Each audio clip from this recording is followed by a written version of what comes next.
Ձեր առաջին հարցի վերաբերյալ մենք հենվում ենք իրավապահ մարմինների, այսինքն լիազորություն ունեցող մարմինների գնահատականի վրա։ Եվ ձեր նշած ժամանակահատվածում էլ իրավապահ համակարգը ազատ էր գնահատական տալու։ Այդ իմ հայտարարությանը իրավական գնահատական չի տրվել, հետևաբար սրանով որևէ մեկնաբանություն անելու առիթը սպառված է։ Ինչ վերաբերվում է մեր նահատակների անվանական ցանկին, զինապահ հիմնադրամը այնտեղն է, որտեղ հրապարակվում են այդ անունները։ Ուրիշ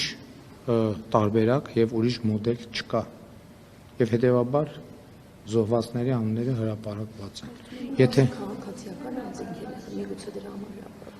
Համեն դեպս գիտեք ինչ, ամեն մարմին պետք է մնա իր գործողությունների եւ լիազորությունների շրջանակում։